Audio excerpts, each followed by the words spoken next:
Bismillahirrahmanirrahim. Assalamualaikum warahmatullahi wabarakatuh. Salam sejahtera untuk kita semua. Shalom, Om Swastiastu, Namo Buddhaya, salam kebajikan. Puji syukur kepada Tuhan Yang Maha Esa, kita masih diberikan kekuatan untuk berkumpul di tempat ini dalam keadaan sehat walafiat. Setelah berkampanye di Jawa Barat minggu lalu, saya dan Anissa melanjutkan perjalanan pada minggu ini ke Jawa Tengah. Hari ini saya berada di Yogyakarta, kota pelajar, kota budaya, kota perjuangan sekaligus kota pertahanan. Di era perang kemerdekaan, Jogja mampu bertahan dan melakukan perlawanan terhadap penjajah. Komitmen, perjuangan, dan pengorbanan warga Yogyakarta di bawah kepemimpinan Sri Sultan Hamengkubuwono ke-9 dan Adipati Paku Alam ke-8 ketika itu akan selalu dicatat oleh tinta emas sejarah bangsa. Rakyat Indonesia yang saya banggakan, dari kota Yogyakarta, saya akan menyampaikan pidato politik yang berjudul Indonesia Kuat, Maju, dan Makin Berperan di Dunia. Pidato ini berisi visi, misi, dan komitmen perjuangan politik Partai Demokrat di bidang pertahanan, keamanan, dan hubungan internasional yang akan kami perjuangkan 5 tahun ke depan. Mengapa topik ini penting untuk saya utarakan? Usai debat ketiga Pilpres minggu lalu yang mengangkat tema pertahanan, keamanan, dan hubungan internasional, beberapa kali saya ditanya oleh para sahabat media, akademisi, dan berbagai kalangan masyarakat terkait isu-isu sesuai tema tersebut. Pertanyaan itu disampaikan di tengah-tengah kegiatan kampanye saya. Misalnya di Bandung, ada wartawan yang bertanya, bagaimana komitmen AHY dan Partai Demokrat terkait modernisasi sektor pertahanan? Kemudian di Demak, Jawa Tengah, seorang veteran bertanya soal komitmen Partai Demokrat dalam meningkatkan kesejahteraan para pensiunan TNI dan Polri. Mengingat banyaknya pertanyaan serupa di berbagai tempat, kami menangkap pertanyaan-pertanyaan tersebut mewakili keingintahuan masyarakat. Untuk itu, kami memandang perlu untuk berbicara terkait isu ini kepada seluruh rakyat Indonesia. Tidak hanya itu, meskipun tema ini bukan tema yang populer bagi masyarakat, tapi kami tetap memandang perlu untuk mengangkat isu ini. Karena urusan pertahanan, keamanan, dan hubungan internasional pada akhirnya akan berkaitan dengan urusan ekonomi hingga urusan perut rakyat kita. Dalam menjelaskan isu-isu strategis tersebut, bersama saya telah hadir Presiden Republik Indonesia ke-6, Bapak Susilo Bambang Yudhoyono. Beliau juga adalah sesepuh Partai Demokrat. Beliau pernah bertugas di kota Yogyakarta ini sebagai Komandan Korem 072 Pamungkas sebelum mengemban misi PBB di Bosnia sebagai Chief of Military Observer. Hadir pula sejumlah kalangan akademisi, jurnalis, aktivis, mahasiswa dari 38 kampus, putra-putri keistimewaan Jogja, pensiunan ASN, pensiunan TNI dan Polri, para veteran, pengusaha, guru honorer, dan berbagai komunitas warga lainnya dari kota Yogyakarta, Kabupaten Sleman, Bantul, Kulon Progo, hingga Gunung Kidul. Rakyat Indonesia yang saya banggakan, kadang-kadang kita mengabaikan urusan pertahanan negara dan hubungan internasional.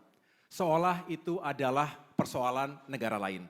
Ada yang mengatakan, kita tidak perlu ikut campur dan bereaksi berlebihan Ada juga yang bersuara, kita fokus pada urusan dalam negeri saja. Menurut kami, pandangan seperti ini kurang tepat. Kita hidup dalam tatanan dunia yang saling berkaitan dan saling mempengaruhi. Selain itu, konstitusi mengamanahkan kita untuk ikut melaksanakan ketertiban dunia yang diperjuangkan melalui politik luar negeri bebas aktif. Sejarah mencatat bahwa sejak merdeka di era Presiden Soekarno, Indonesia telah aktif berperan di dunia. Karenanya, Indonesia harus tetap peduli dan punya posisi. Dunia yang dalam istilah para internasionalis dibayang-bayangi oleh VUCA atau volatility, uncertainty, complexity, dan ambiguity. Yang intinya adalah dunia kita makin kompleks dan penuh dengan ketidakpastian. Artinya, situasi global akan berpengaruh terhadap kondisi di negara kita. Utamanya dari sisi ekonomi, yang ujungnya juga adalah soal kesejahteraan rakyat. Contoh sederhana, mie instan yang kita konsumsi sehari-hari.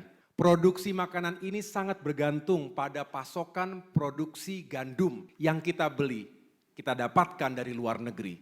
Salah satu pemasok utamanya adalah Ukraina. Saat terjadi perang di Ukraina seperti saat ini, maka pasokan produksi gandum tadi menjadi sangat terbatas. Akibatnya gandum menjadi langka.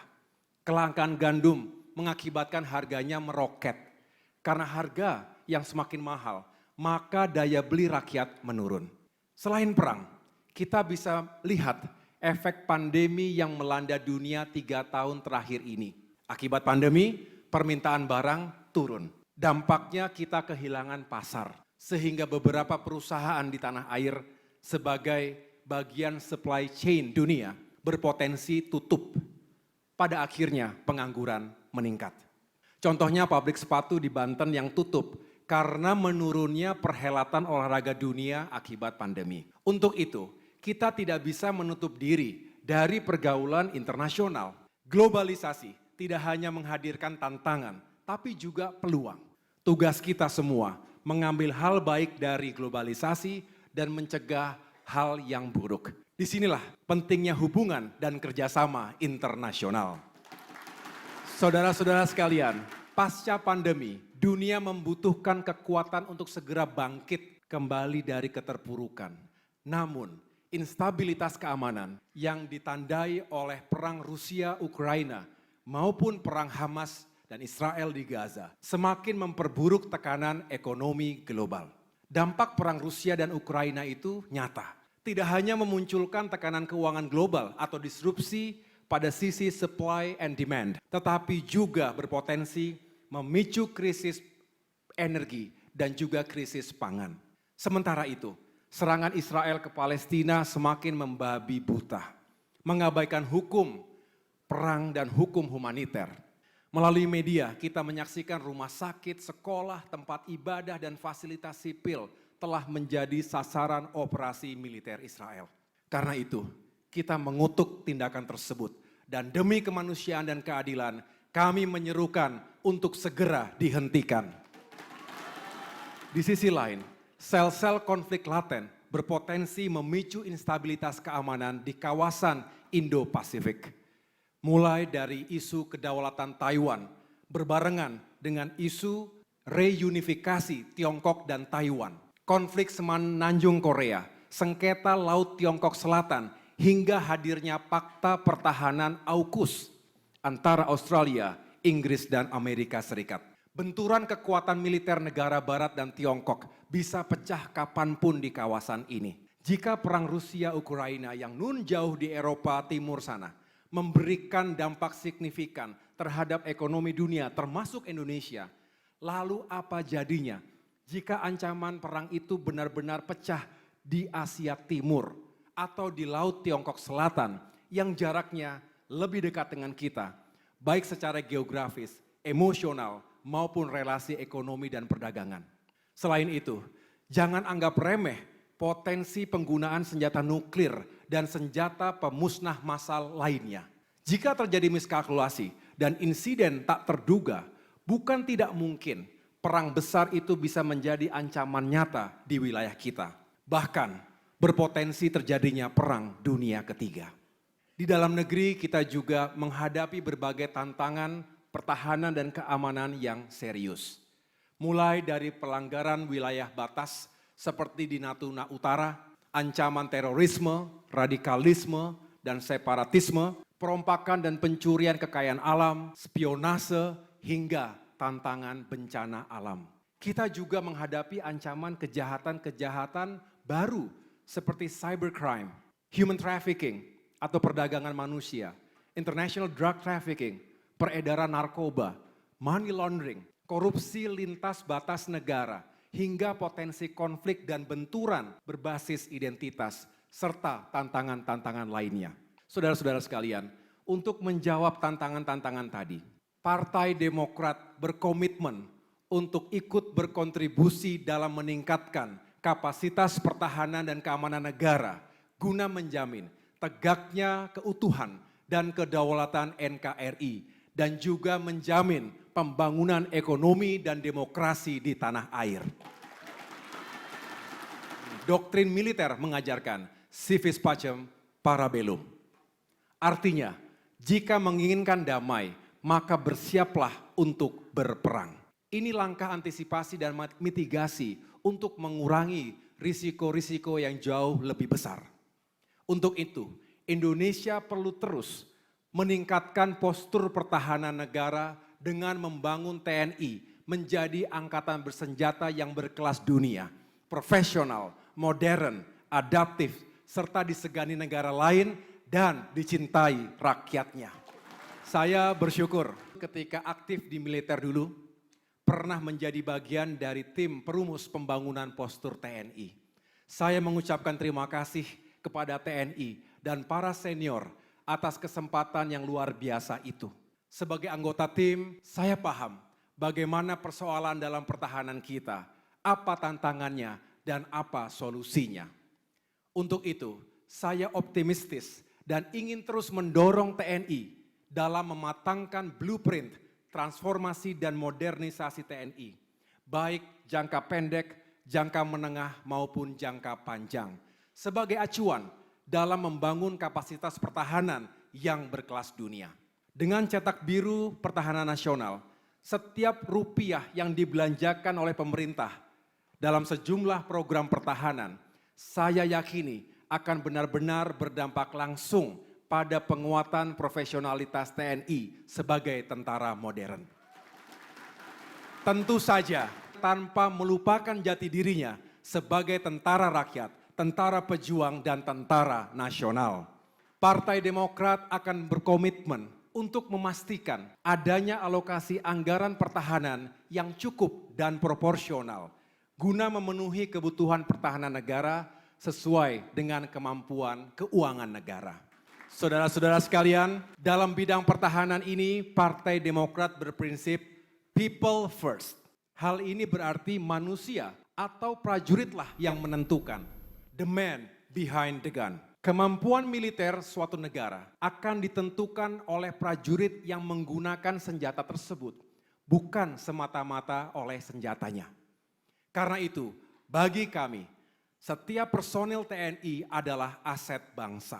Pengembangan dan pembinaan karier prajurit perlu mengedepankan merit system, serta kepemimpinan yang bijak dan berorientasi pada kepentingan organisasi.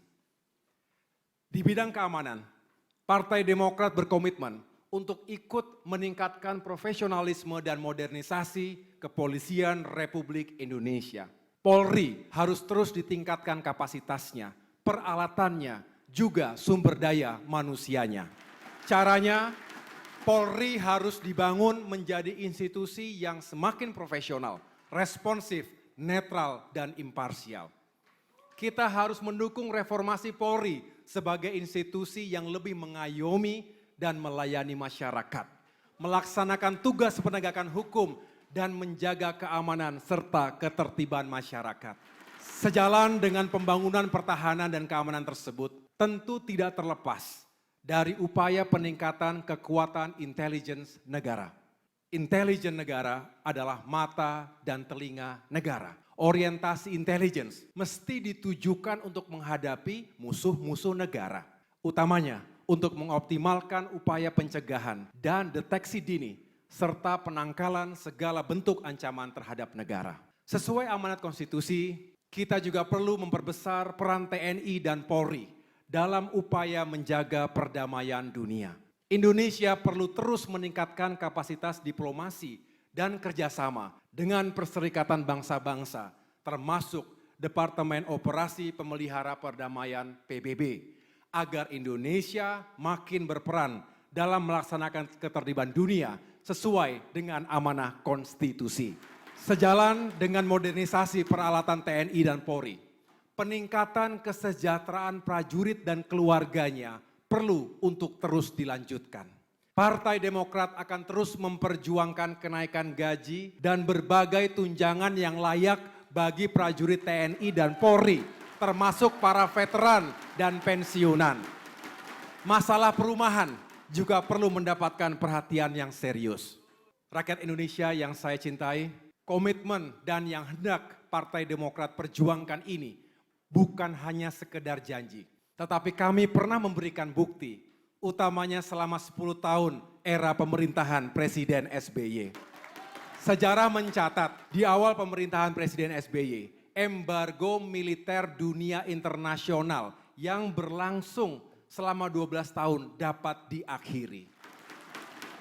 Selain itu, kita telah menggagas kebijakan MAF atau Minimum Essential Force sebagai terobosan untuk percepatan peningkatan kapasitas pertahanan.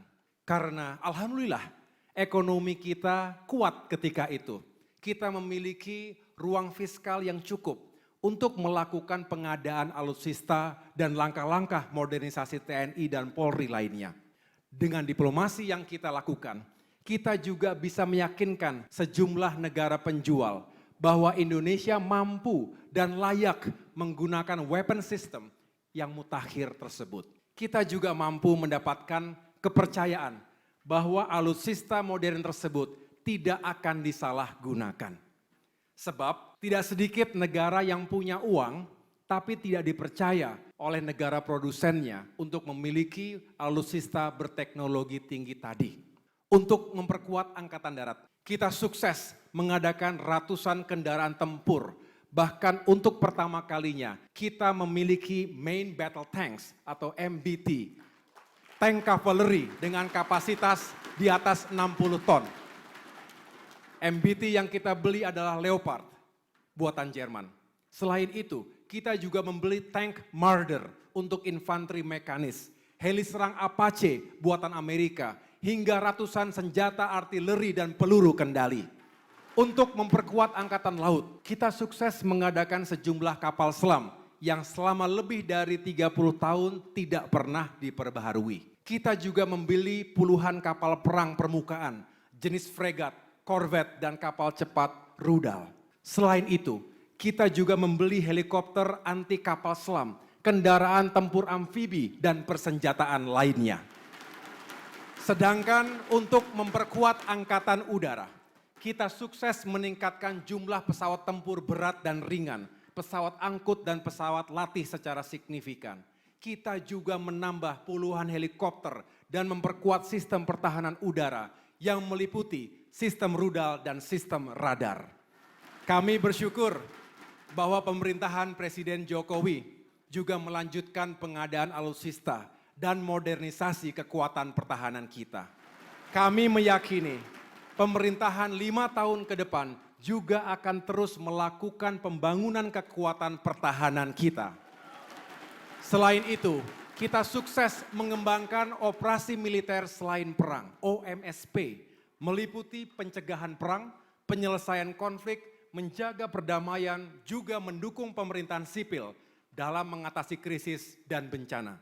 Untuk itu, disempurnakan dengan pembangunan 7-in-1 Complex di Sentul, Jawa Barat, termasuk Peacekeeping Center, Pusat Misi Pemeliharaan Perdamaian, dan juga Universitas Pertahanan. Kita mendirikan Universitas Pertahanan sebagai professional military education dalam rangka pengembangan kapasitas perwira militer dan sipil yang tidak hanya memahami teknis perang, tetapi juga memahami filosofi, strategi, dan kebijakan pertahanan modern. Alhamdulillah, saya juga ikut membidani pendirian Universitas Pertahanan tersebut. Di masa Partai Demokrat menjadi penyangga utama pemerintahan, the ruling party, Indonesia sukses menjadi kontributor utama pasukan perdamaian dunia. Alhamdulillah, prestasi ini juga dilanjutkan oleh pemerintahan Presiden Jokowi. Dalam misi perdamaian dunia di tahun 2006, saya juga mengemban tugas negara menjadi bagian dari pasukan Garuda di perbatasan Lebanon dan Israel. Saudara-saudara, dalam industri pertahanan nasional, guna mengembangkan industri strategis dalam negeri, kita sukses menjual kapal perang jenis Strategic Sea Lift Vessel atau SSV buatan PT PAL ke Filipina setelah mengalahkan 6 negara produsen kapal perang lainnya. Kita juga sukses menjual kendaraan tempur jenis Anoa dan Komodo buatan PT Pindad ke sejumlah negara sahabat. Dan dengan bangga kita bahkan menggunakan produksi dalam negeri ini pada misi-misi perdamaian PBB di Lebanon, di Darfur, Sudan, dan Republik Afrika Tengah. Ini menunjukkan produksi dalam negeri juga berkualitas tinggi. Sebagaimana yang saya sampaikan sebelumnya, yang mesti dipikirkan jangan hanya soal persenjataan, tapi juga soal kesejahteraan prajurit. Kita bersyukur dulu gaji TNI dan Polri termasuk pensiunan naik 9 kali dalam 10 tahun dengan total kenaikan 112%. Ada juga gaji ke-13 serta tunjangan remunerasi. Ke depan, Partai Demokrat akan memperjuangkan agar kebijakan pro prajurit ini terus dilanjutkan. Rakyat Indonesia yang saya banggakan, dalam hubungan internasional, Partai Demokrat berkomitmen untuk ikut terus mengedepankan prinsip Million Friends, Zero Enemy, serta memperkuat berbagai kemitraan strategis dan kemitraan komprehensif dengan berbagai negara sahabat. Ketika Indonesia resmi menjadi bagian dari G20 pada tahun 2008. Indonesia aktif berkontribusi dalam membangun perekonomian global yang terus tumbuh secara berimbang, berkelanjutan, dan inklusif. Di samping itu, kerjasama global ini juga berhasil memperkuat perekonomian Indonesia yang sangat kita perlukan untuk dapat meningkatkan kesejahteraan rakyat. Tentu Indonesia bersyukur ketika World Economic Forum menyebut dekade itu sebagai masa keemasan Indonesia, the golden years of Indonesia, karena Indonesia dinilai memiliki pertumbuhan ekonomi yang tinggi bersamaan dengan mekarnya demokrasi. Dalam konteks kerjasama di kawasan Asia Tenggara, Indonesia menunaikan tanggung jawabnya sebagai the big brother of ASEAN. Implementasinya, Indonesia memprakarsai penguatan konektivitas antar negara di kawasan, memperkuat ASEAN Community di bidang ekonomi, politik dan keamanan, serta di bidang sosial dan budaya. Selain itu, Indonesia mendorong demokratisasi Myanmar, membantu pengelolaan konflik Rohingya, memainkan peran untuk mengakhiri konflik antara Thailand dan Kamboja, serta menjalankan shuttle diplomacy untuk membangun konsensus ASEAN berkaitan dengan sengketa di Laut Tiongkok Selatan. Sebagai negara berpenduduk muslim terbesar di dunia, Indonesia tampil terdepan dalam diplomasi Islam moderat di tengah ancaman radikalisme dan terorisme. Kita juga aktif mengawal perjuangan Palestina di berbagai forum multilateral dan memperjuangkan two-state solutions, juga menjalankan misi kemanusiaan termasuk membangun rumah sakit di Gaza mulai tahun 2011. Rakyat Indonesia yang saya cintai dan banggakan, saat ini kita tidak bisa menghindari ancaman pemanasan global dan krisis iklim. Hal ini terbukti memicu gelombang krisis pangan, air bersih, kesehatan, ekonomi, dan konflik sosial akibat perebutan sumber daya. Untuk itu, Partai Demokrat berkomitmen untuk berjuang menyelamatkan bumi dan lingkungan. Caranya, dengan mempercepat proses transisi energi terbarukan, mengganti transportasi yang berbasis listrik, khususnya transportasi publik, penghijauan kembali hutan-hutan tropis kita, dan menghidupkan kembali Kementerian Lingkungan Hidup. Sejarah juga mencatat bahwa Indonesia bersama PBB sukses menyelenggarakan Konferensi Perubahan Iklim COP ke-13 di Bali pada tahun 2007 yang menghasilkan Bali Roadmap. Bali Roadmap ini menjadi salah satu mata rantai terbangunnya kebersamaan melalui Paris Climate Agreement pada tahun 2015. Demokrat akan terus memperjuangkan peran nyata Indonesia di dunia internasional dalam rangka penyelamatan bumi dan anak cucu kita di masa depan. Saudara-saudara, inilah semua komitmen dan agenda perjuangan Partai Demokrat 5 tahun ke depan di bidang pertahanan keamanan dan kerjasama internasional. Komitmen perjuangan Partai Demokrat tersebut insya Allah akan lebih mudah diwujudkan jika Bapak Prabowo Subianto terpilih sebagai presiden mendatang.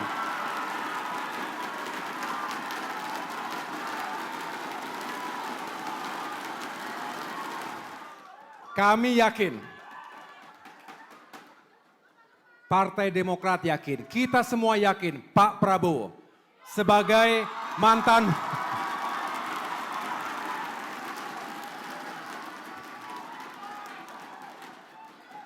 tahan sebentar. Kita yakin Pak Prabowo selaku mantan prajurit TNI dan kini mengemban tugas sebagai Menteri Pertahanan lebih memahami kehidupan prajurit dan menguasai persoalan pertahanan keamanan. Juga persoalan geopolitik dan upaya menjaga perdamaian dan keamanan internasional. Banyak yang tidak sadar dan kurang mengapresiasi bahwa jasa Pak Prabowo selaku Menteri Pertahanan adalah merelakan alokasi anggaran pertahanan secara signifikan untuk menyelamatkan nyawa jutaan rakyat Indonesia di masa pandemi. Pak Prabowo juga mengerahkan pasukan TNI untuk berpartisipasi aktif dalam merawat korban-korban pandemi di tempat-tempat isolasi.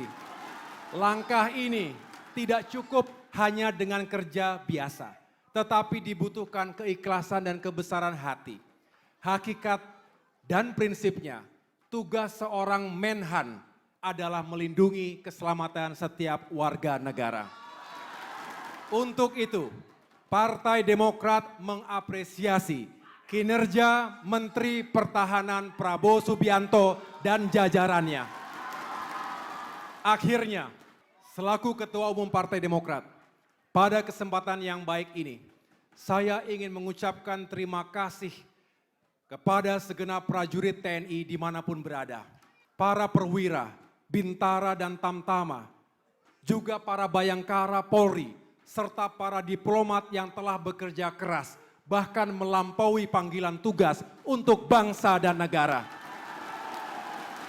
Sebagai wujud terima kasih atas nama keluarga besar Partai Demokrat, kami akan terus memperjuangkan transformasi dan modernisasi pertahanan, keamanan, dan diplomasi Indonesia melalui harapan yang diamanahkan kepada kami, baik melalui jalur legislatif maupun jalur eksekutif pada pemilu 2024 mendatang.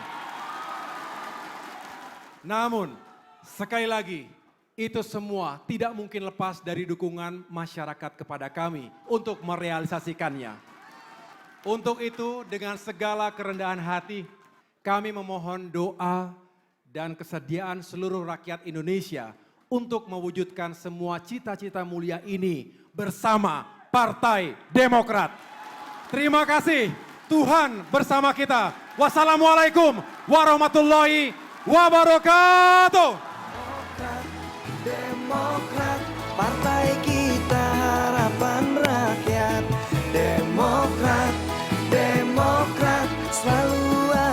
bersama